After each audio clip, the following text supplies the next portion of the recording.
Yo, what is going on, fellas? So if you've been keeping up with the videos, in my chapter 11 preview video, I said I would make a Boruto chapter 11 hot takes video. So go ahead and drop your hot takes in the comment section to a post I was gonna make on my community tab. And apparently a lot of you guys dropped your hot takes. I'm not gonna lie, it was a lot more than I expected.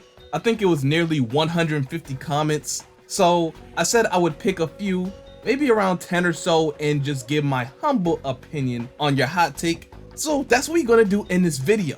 I did something similar for chapter 6 and y'all ate that up. So I was like, you know what? I'm gonna bring it back for chapter 11. It doesn't hurt. Now, if you guys like these type of videos and want to see more, then I'm gonna need y'all to show some love by dropping a like on the video. That's the quickest way to let me know that you guys want more of these type of videos. So I'm not gonna have y'all waiting any longer. Let's get into these hot takes. Let me see what y'all got for me.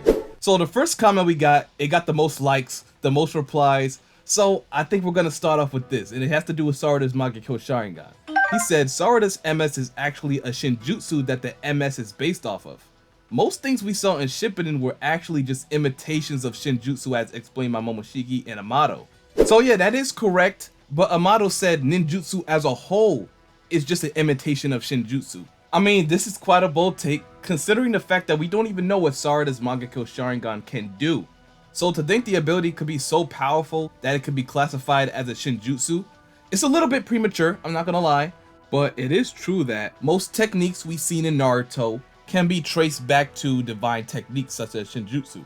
One thing I do want the series to do is to go in depth about the origins of dojutsu, because Naruto and Naruto Shippuden, they gave us a lot of information on it, but I feel like this would be a perfect opportunity to do so, because in Naruto they was more focused on shinobi, but in Boruto we're getting real deep into the godly dimension of the series, so we're more focused on gods than anything.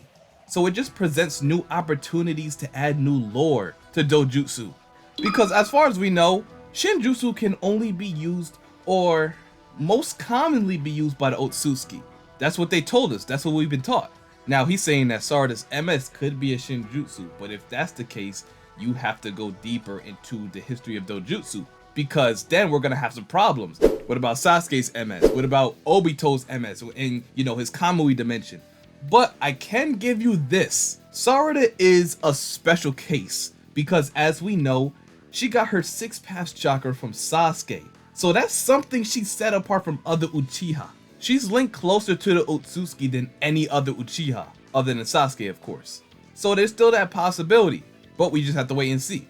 I hope Kishimoto takes advantage of that. He also said, I don't know if this is a reach or not, but I was thinking the Byakugan might be a Shinjutsu.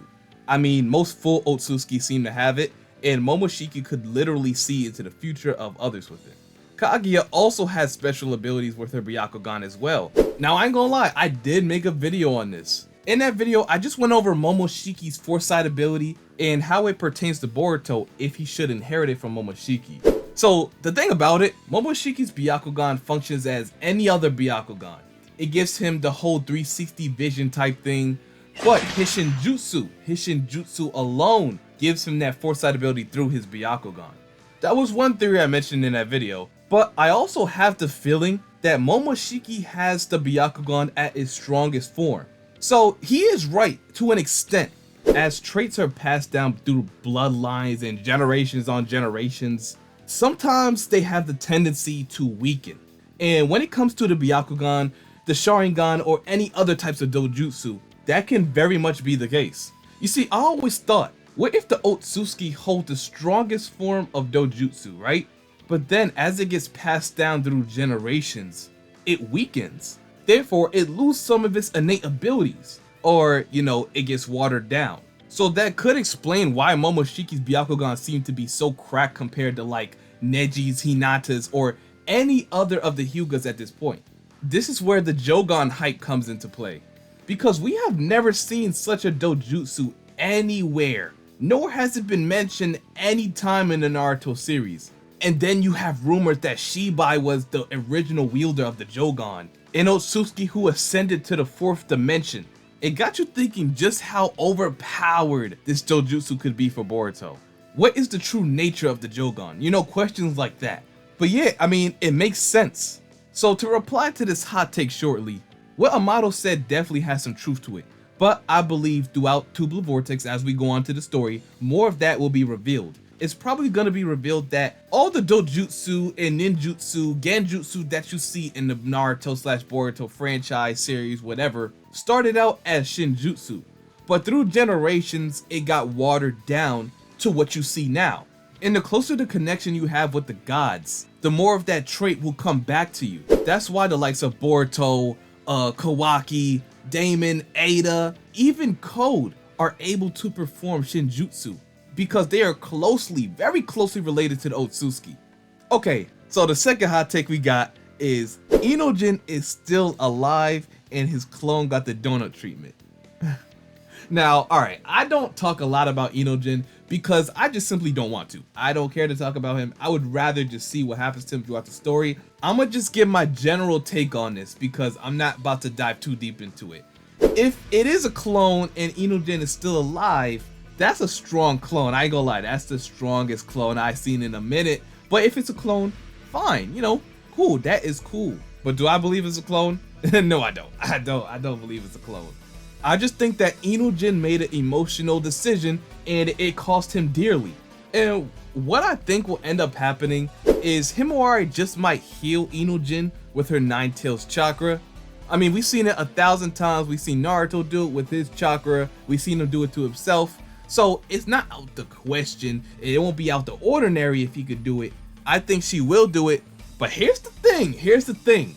Do I want Inojin to die? I wouldn't mind it. Now, if Kishimoto decides to write Inojin off so early, then we have a complete different series on our hands. Now that I think about it, Kishimoto has a perfect opportunity to set the tone of the series early on by killing off a character. The character doesn't have to be important, but just killing off any sort of character, any character that we're familiar with, that's gonna set the tone of the series. It's gonna raise the stakes higher. It's gonna give us the feeling like, hey, yeah, these guys you see right here, any of them could be unalived at any moment if they don't play their cards right. So everybody has to pay attention and lock in. But yeah, Inojin, if he's alive, he's alive. If he dies, he dies. It is what it is. But personally, I think he'll live through it. Okay, so the next take we got, Hidari decided like Sasuke to trust in Sarada despite not knowing why. Also, she beats the brakes off Hidari. So what is it? Does Hidari trust in Sarada, or does Sarada just beat the brakes off him? Or are you saying Sarada beats Hidari into submission? Because one or the other has to happen. I mean, one or the other doesn't have to happen. Sarada could just lose, you know? But I'll say this, if Hidari suddenly decides to trust in Sarada, it changes a lot when it comes to the Shinju. Because now we know it not only absorbs the target's chakra, their abilities, but the Shinju also inherit the person's feelings and may be part of their memories. I do somewhat agree with this, because chapter 5 proves that the Shinju have the capability to feel emotion. When Team 10 and Konohamaru seen Moegi in that tree, Matsuri, who is the Shinju version of Moegi, said that she can feel their deep despair and anger. And then JURA went on to say that's proof of her sensitivity growing. He said we're biologically one, but what she's feeling seems to be only inside of her. It's only unique to her because she is a clone of Moegi. And we have to remember, they are constantly evolving. So if Hidari does decide to support Sarada, it's only because of their evolution process. Hidari simply evolved to a point where he can feel Sarada's emotions, because it is going to be an emotional fight. Sarada knows that Hidari is a clone of her father because of Boruto. So if Hidari could somewhat feel these emotions, similar to how Sasuke felt his daughter's emotions, which played as the main key role into him helping Boruto, then I ain't gonna lie, it might be the same. Hidari might choose to trust in Sarada. That's something for you guys to keep in mind, because I definitely want to make a video later on about that. Maybe if chapter 11 gives us any hints of that happening soon, then that's definitely going to be a video for later on. But for now, that's where I'm going to leave it at. So the next take we got, Cho can beat JURA. Alright, next take. Kawaki, Delta, and Himawari against JURA, which is not a hot take though. I don't know if this is a hot take, because we know Kawaki is heading towards Himawari, him and Delta. I mean, yeah, you could say Himawari against JURA. You know, Himawari may be able to hold JURA off just until Kawaki gets there. Maybe Delta arrives a little later on, but you know, for the most part, that's a mild take. Sarada and Sumire against Hidari. Alright, Sarada versus Hidari, that's fine, but I don't know how much Sumire is gonna help in this fight. Well, no, I'm gonna keep it a buck. She's not gonna help at all. So, no, it probably is gonna be Sarada and Konohamaru or something like that. Unless Boruto pulls up, which I think he will, you know, but that's later on. It might just be Sarada and Konohamaru versus Hidari for the time being. I think Sumire is just gonna be in the background for now. He also said, I have a feeling that Sakura and probably Kakashi would join the fight despite them being totally absent for so long. Okay, Kakashi, a Kakashi showing, a Sakura showing as well, especially post time skip. Okay, I would love that. You know, I would love to see Kakashi post time skip, see a little wrinkles on his face. He's getting old. Sorry, no, I'm joking. But anyway, Kakashi, I would love a Kakashi showing. I would love a Sakura showing as well, because one of the things that always didn't sit right to me was not getting the reaction of Kakashi and Sakura when they found out that Naruto and Sasuke went missing. Or maybe Sakura finding out that her husband defected from the Leaf Village again. Or, you know, maybe the rumored Naruto death, you know? Like, come on, that's something we're missing. Kakashi and Sakura spent most of their life together with these two, and you don't get their reaction when they suddenly disappear. There's rumors out there that Naruto is dead. Why aren't we getting Kakashi's perspective about it? Why aren't we getting Sakura's perspective about it? Like, I have so many questions. Do they believe it? Are they suspicious? Are they investigating it? Something, give me something. You know, they're doing something about it. They're thinking something about it. We need to know that. But anyway, back to the question. I was afraid I was gonna ramble for too long, but it makes no sense. We need to know. But yeah, I would love Kakashi or Sakura to show up and give Sarada some support. I would love that. Okay, next one we got JURA and Hidari won't fight so long this time and will retreat after finding some answers to their curiosity. Okay, this is interesting because I always wanted to know why JURA shifted his target so quickly. Was it Naruto in particular that he was after, or was he after the QB inside of Naruto? I only ask this because more recently, it seemed like JURA was interested in Kurama more than Naruto, and when he found out that Himawari actually housed the QB, he was more interested in her. He shifted his whole focus to her. So if that's the case, then I think JURA has all the answers he needs. He's after Himawari, and he won't stop until he devours her, or they, you know, push him back and forces him to retreat. But if he still somehow has interest in absorbing Naruto, then it gets interesting, because then it might have some more emotional ties into it. And since Kawaki is showing up, he'll be there probably next chapter or late next chapter. Perhaps the truth about Kawaki keeping Naruto in the Daikokuta dimension will somehow be leaked out to JURA somehow. Maybe through JURA analyzing his abilities. Maybe he places Inojin in the same dimension just to keep his injuries from getting worse. And then through that, maybe JURA finds out that Naruto might be in this dimension, or maybe he feels some type of chakra. Something like that. That's how I feel about JURA's case. Now, Hidari is quite different because he's after Sarada, he knows he's after Sarada, and Sarada is right there in front of him. Now, he could still have some curiosity because he always seemed like he was questioning his true identity. And most of this has to stem from Chapter 5. Chapter 5 told us a lot about the Shinju. We just had to dissect it. Remember when he asked JURA exactly who are we? What's their true identity? So when it comes to Hidari and his curiosity, it may just stem from him not knowing who he is. Like I said in the previous question, Hidari could find out the truth through his emotion, his evolution process, if you will. And through his evolution process, that can bring him closer and closer to the truth. Okay, so this one says there will be an intel share between the characters like Boruto, Kashin Koji, Shikamaru, Ino, and probably Orochimaru as well, since we saw that Boruto was hiding in one of his hideouts. It does seem like we're getting to that. Since Shikamaru is already in contact with Boruto, it makes sense that Shikamaru can also have the potential to work with someone like Kashin Koji as well. Perhaps even Orochimaru. Now that is a lot of strain on Ino, and they all have to be in a close vicinity for it to work anyway. I think for now, only sharing information with Boruto, since he can hide his chakra signature so nobody can sense him if he is in a close vicinity, that's the safest bet for now. Yeah, he could just share the information he gets from Shikamaru to guys like Kashin Koji or Orochimaru if you feel like they're in close relations to him as well. Okay, and the last one we have Momoshiki's manifestation. Momoshiki's manifestation should be coming soon. I mean, Boruto's about to enter a crazy fight, and something like that could happen. I mean, he already had a scare, and especially if Kawaki's there or his karma just starts activating out of nowhere, it could happen. Alright, so next take. Himawari will debut a new eye next chapter. Won't go as far to say as it'll be the Jogan, but we will see her use a new eye and new ability.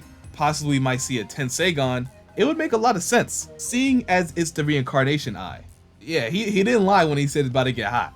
Okay, the fact that Himawari just got a new power, I don't think they'll debut a new eye for her. Not just yet. I don't think I would like that. I don't think a lot of people would like that. I think for right now, let her build on her Nine Tails power before we introduce any other like new eye, especially not the Jogan. That would be horrible. That would be horrible. I mean, the Tenseigan, maybe sometime in the future, maybe so they could add some lore to that as well. But for right now, we're just focusing on the Nine Tails. I don't know. I don't think a lot of people would like that at all. And he said next chapter too. So we not even going to see her fight in her new Nine Tails form yet. As soon as she pops out, she's getting a new eye, just like that. We didn't even see her activate her Byakugan to fight yet. And he's already talking about a new eye. First, we need to see her activate the Byakugan with the Nine Tails power, and then we can talk. You know what I'm saying? Let's just take baby steps. Let's just take baby steps. Okay, so next day we got Boruto and Koji show up in Konoha and start putting belt to ass. I mean, Boruto's already in Konoha, and I already have him joining up with Sarada to fight. If you want to hear more about that theory, then click the video right here in the top right hand corner. But that's my prediction for chapter 11. Boruto meets up with Sarada because Kawaki is after Jura, and as you know, Boruto and Kawaki can't fight together because of the karma resonating. So the only option is for Boruto to meet up with Sarada and the others. But Koji, I think he's just going to stay in the shadows and watch over Boruto to make sure he makes the right decisions and everything like that. You know, just be his advisor. Alright, so the next take we have, Kawaki will arrive at Jura and be useless. Not a hot take. Not a hot take. I'm sorry, but it's not a hot take at all. Because we seen Kawaki confront Jura, and he was completely useless then. So saying he'll get the same treatment as before, it's just not a hot take to me. But what might happen and should happen is Kawaki enter his V2 state. That makes the most sense, because he knows how much of a threat that Jura is. So why hold back anymore? Go all out. If you don't, it'll be the same result, possibly even worse now. Alright, the next take we have, Sarada will beat Hidari into submission without the MS. It's not happening. It's not happening. I love that everybody's a Sarada fan now and believe that she could just take on Hidari without any MS. That's just not gonna happen. I mean, a lot of you guys got hyped up just from seeing that chapter 10 panel with Sarada versus Hidari. You know, Sarada tagging Hidari with his Hidori. But Sarada soloing Hidari without the MS. It's just not gonna happen. I don't think I have to explain why that's not gonna happen. Okay, the last hot take we have. The fight against Hidari in the next chapter is not going to be a 1v1. That'll be a complete waste of having Konohamaru and Sumire there. Especially on Sumire's end, as she was right there with Sarada on the way to the scene. Furthermore, Sumire helping Sarada in the fight against Hidari will not detract any of the impact the fight will have on Sarada's character going forward at all. It also just straight up makes sense, because who was Sarada's best and only friend during the 3 years time skip after Boruto left? Who was the only other person besides Sarada trying to convince people that they were wrong about Boruto? The answer to both is Sumire. Mind you, I say this knowing that Sarada is my favorite character in all of Boruto. Yeah, we could definitely see that. When I end up being obviously right, and everyone on Twitter who thought she'd be useless ends up being wrong, I want to see some respect on Sumire's name. All I want to know is, what do you guys think that Sumire can do? I know all about Nue, but that summon was not revealed in the manga yet. It'd be a perfect time to do so if he is going to put it in the manga, definitely. But what Sumire feats are y'all basing this off of? I don't know. Maybe she can use some type of scientific ninjutsu to help out Sarada. That's cool. But she ain't gonna be in the front lines fighting. I could see her being a backup to Konohamaru and Sarada, but that's about it. You know, and I agree, Konohamaru being there and not fighting is a waste. So I think he will try to help Sarada for the meantime until Boruto shows up. I ain't gonna lie, I'm gonna stand on that. Like I said previously, I'm just gonna stand on it. Boruto is showing up and it's gonna get crazy. But I do respect Sumire. I know she could put in some work, But you guys have to realize how strong these guys are. It's just not possible right now. The only people who could possibly put up a fight against Hidari is Sarada and Boruto right now. That's it. So anyway, I hope you guys enjoyed these hot takes. Those were 10 hot takes I chose out of the 150 so comments I got. If your comment didn't get picked this time, I will do this again next chapter if everybody wants me to. But anyway, I hope you guys enjoyed this video. If you guys enjoyed and want to see more like this, make sure you leave a like, comment, and subscribe. Also turn on post notifications so you get notified whenever I go live for chapter spoilers and whatnot. Or just upload another video, you know what I'm saying? Join the family, bro. Come on, man, join up. But anyway, until my next video, I'm out. Peace.